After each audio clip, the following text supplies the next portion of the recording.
اعوذ باللہ من الشیطان الرجیم بسم اللہ الرحمن الرحیم اللہم صلی علی محمد وعلی آل محمد کما صلیت علی ابراہیم وعلی آل ابراہیم انکا حمید مجید اللہم بارک علی محمد وعلی آل محمد کما بارکت علی ابراہیم وعلی آل ابراہیم انکا حمید مجید سبحان اللہ وبحمدہ عدد خلقہ ورضا نفسہ وزینۃ عرشہ ومداد کلمتہ سبحان اللہ والحمد للہ ولا الہ الا اللہ واللہ اکبر ولا حول ولا قوة الا باللہ العلی العظیم ربی زدنی علما رب اشرح لی صدری ویسر لی امری واحلل عقدۃ من لسانی یفقہوا قولی اللہم فقہنا فی الدین اللہم انا نسألک علما نافعا وعملا متقبلا ورزقا طیبا اللہم انی اعوذ بک من علم لا ينفع ومن قلب لا یخشع ومن نفس لا تشبع ومن دعوت لا یستجاب لها آمین۔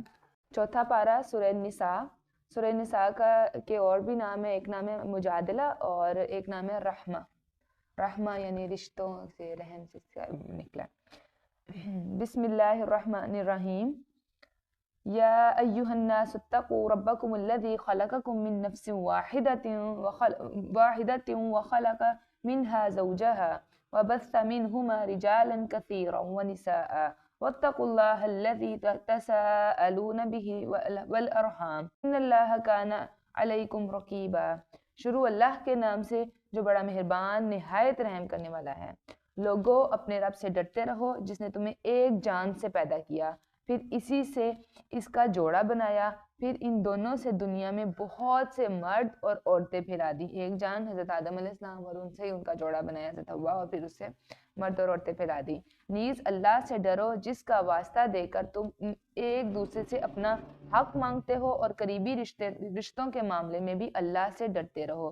بلا شبہ اللہ تم پر ہر وقت نظر رکھے ہوئے ہے۔ یہ سورہ جو ہے نا وہ 3 ہجری میں نازل ہوئی تھی، غزوہ احد کے فوراً بعد۔ غزوہ احد میں 70 صحابہ شہید ہو گئے تھے، تو اس کے بعد سارے وراثت کے قانون اور اس سے ریلیٹڈ جتنے زیادہ سارے احکامات آنے تھے وہ سارے اس صورت میں آئے ہیں۔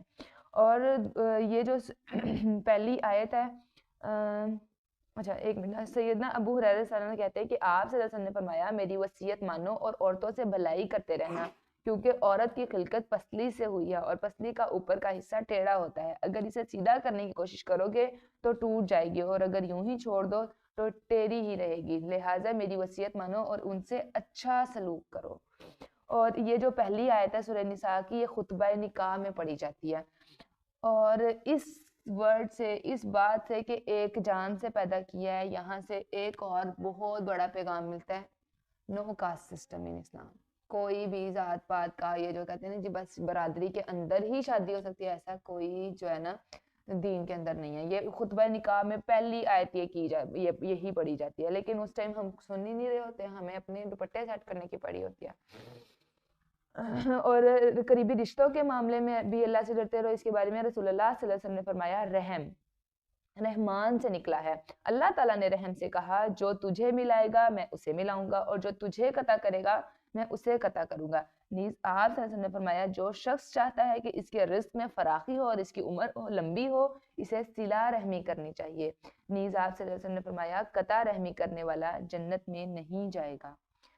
آپ صلی اللہ علیہ وسلم نے فرمایا جب کوئی رشتہ دار اپنے کسی رشتہ دار کے پاس جا کر اس سے زائد چیز کا سوال کرتا ہے جو اللہ نے صرف اس کو عطا کی ہوتی ہے، لیکن وہ اس پر کنجوسی کرتا ہے، تو ایسے آدمی کے لیے روز قیامت جہنم سے سانپ نکالا جائے گا جو اپنی زبان نکالے ہوئے ہوگا، اور جسے شجاع کہتے ہوں گے، اور اسے ایسے آدمی کا توق بنا دیا جائے گا۔ دیکھیں شدید مجبور رشتہ دار اگر امیر رشتہ داروں سے سوال کرتے ہیں اور ان کے پاس ایکسٹرا چیزیں ہیں اور وہ پھر بھی نہ دیں اور بخل کریں، تو ان کے لیے یہ وعید ہے۔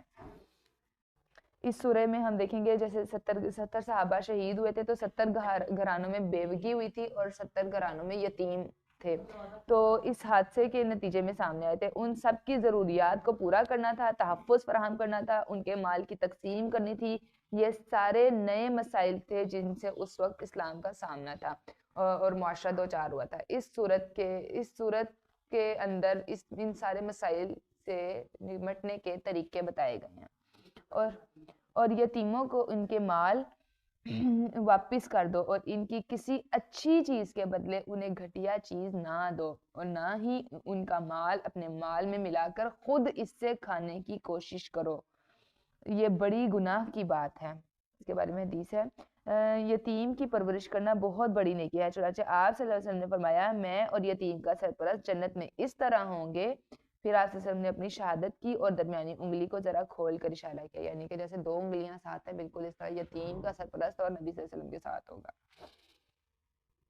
اور اگر تمہیں یہ خطرہ ہو کہ یتیم لڑکیوں کے بارے میں ان سے انصاف نہ کر سکو گے تو پھر دوسری عورتوں سے جو تمہیں پسند آئیں 2 2 3 3 4 4 تک نکاح کر لو۔ اب یہاں پہ آ رہا ہے یہ آپشن رکھا گیا ہے، یہ اجازت دی گئی ہے، یہ حکم نہیں ہے۔ اور یہ سیدنا عائشہ رضی اللہ عنہا فرماتی ہیں اچھا نہیں ایک منٹ اچھا 2 2 3 3 4 4 شادیوں کی رخصت دی جا رہی ہے جب اس معاشرے کے اندر بہت سی خواتین بیوہ ہو گئی تھیں۔ شادی وہ شخص کرے جو تمام نان نفقہ خرچ اور ذمہ داری اٹھانے کی استطاعت رکھتا ہو، لیکن اگر تمہیں یہ اندیشہ ہو کہ ان میں انصاف نہ کر سکو گے تو پھر ایک ہی کافی ہے۔ دیکھیں اللہ تعالیٰ نے ساتھ ہی جو ہے وہ ایک مرد عادی پڑھتا ہے کہ بس 2 2 3 3 4 4 یہ آیت ابھی یہ دیکھیں یہ آیت کے اندر صرف یہ جیم ہے، مطلب یہ آیت ختم نہیں ہوئی ہے، وہ صرف یہاں جہاں سکتا ہے نا وہیں رک کے آگے آیت نہیں، تو آگے مکمل آیت یہ ہے کہ اگر اندیشہ ہو کہ انصاف نہیں کر سکو گے تو پھر ایک ہی کافی ہے۔ یا پھر وہ کنیزیں ہیں جو تمہارے قبضے میں ہوں، بے انصافی سے بچنے کے لیے یہ بات کرین ثواب ہے۔ نیز عورتوں کو ان کے حق مہر بخوشی ادا کر دو۔ یہاں پہ دیکھیں اللہ تعالیٰ عورتوں کی سپورٹ کی آیتیں آئیں گی، اس صورت میں عورتوں کی وکالت کی جا رہی ہے کہ پہلی چیز عورتوں کا حق مہر۔ سیدنا عمر بن خطاب رضی اللہ عنہ نے اپنے خطبے کے دوران لوگوں سے فرمایا دیکھو عورتوں کے حق مہر بڑھ چڑھ کر نہ باندھا کرو، کیونکہ اگر مہر بڑھانا دنیا میں کوئی عزت کی بات ہوتی ہے، اللہ کے ہاں تقویٰ کی بات ہوتی تو نبی صلی اللہ علیہ وسلم اس کے سب سے زیادہ حقدار تھے، اور میں نہیں جانتا کہ رسول اللہ صلی اللہ علیہ وسلم اپنی کسی بیوی یا اپنی کسی بیٹی کا حق مہر 12 اوقیہ چاندی سے زیادہ باندھا ہو۔ اور جو شخص بیوی کو مہر دینے کی نیت نہیں رکھتا اور وہ اسی حال میں مر جاتا ہے، حدیث میں آتا ہے قیامت کے دن اللہ اسے اس حال میں ملاقات کرے گا کہ وہ زانی ہوگا۔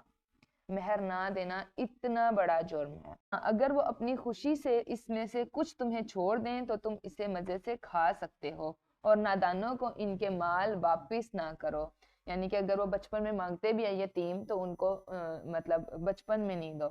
جسے اللہ تعالیٰ نے تمہارے لیے سمان چیز کا ذریعہ بنایا ہے ان کے مال سے انہیں کھلاؤ بھی اور پہناؤ بھی، اور جب ان سے کوئی بات کرو تو اچھی اور ان کے فائدے کی بات کرو۔ آپ صلی اللہ علیہ وسلم نے فرمایا 3 لوگوں کی دعا قبول نہیں ہوتی، جس کے پاس یتیم کا مال ہو اور وہ اسے اس کی بلوغت سے پہلے دے دیں۔ نمبر 2 اس کے گھر میں بد اخلاق بیوی ہو اور وہ لوگوں کے پاس جا کر اس کی برائیاں کرتا ہو اور اسے طلاق نہ دیتا ہو، اور وہ تاجر جو کوئی لین دین کرے اور اس کو لکھے نہیں اور بعد میں روتا پیٹا رہے کہ فلاں میرا مال کھا گیا۔ کے بارے میں واضح رہے کہ حق مہر کی رقم لڑکی کا حق ہوتا ہے، اس کے والدین کا نہیں، اور اس پر دلیل نکاح شغار کی ممانعت ہے۔ چنانچہ سیدنا عبداللہ بن عمر رضی اللہ عنہ فرماتے ہیں کہ رسول اللہ صلی اللہ علیہ وسلم نے نکاح شغار سے منع فرمایا ہے، اور نکاح شغار یہ تھا کہ ایک شخص اپنی بیٹی کو اس شرط پہ دوسرے شخص سے بیعہ دیتا تھا کہ وہ دوسرا اسے اپنی بیٹی بیعہ دے اور حق مہر کسی کو بھی نہ دینا پڑے۔ یہ معاشرے میں ایسی چیزیں ہیں، یہ ہمارے برننگ ایشوز ہیں جن کو ہم نے ختم کرنا ہے۔ ایک اور اس طرح ہے کہ اتنا زیادہ حق مہر رکھ دیتے ہیں کہ مرد طلاق ہی نہ دے سکے، تو یہ بھی غلط ہے۔ جو چیز اللہ تعالیٰ نے آپ کے لیے آسان کی آپ کیوں اس کو اپنے لیے مشکل بنا رہے ہیں؟ جسے اللہ نے تمہارے لیے سامان چیز کا ذریعہ بنایا اور ان کے مال سے انہیں کھلاؤ بھی اور پہناؤ بھی، اور جب ان سے بات کرو تو اچھی اور ان کے فائدے کی بات کرو، اور یتیموں کی آزمائش کرتے رہو تاکہ وہ نکاح کے قابل عمر کو پہنچ جائیں۔ پھر اگر تم ان میں اہلیت معلوم کرو تو ان کے مال ان کے حوالے کر دو، اور ضرورت سے زیادہ اور موزوں وقت سے پیشتر اس ارادے سے ان کا مال نہ کھاؤ، ایک اور اس کے بارے میں ایک اور ہے کہ سیدنا عمر رضی اللہ عنہ نے فرمایا کرتے تھے کہ یتیموں کا مال تجارت پر لگایا کرو، ایسا نہ ہو کہ زکوٰۃ ہی ان کے مال کو کھا جائے۔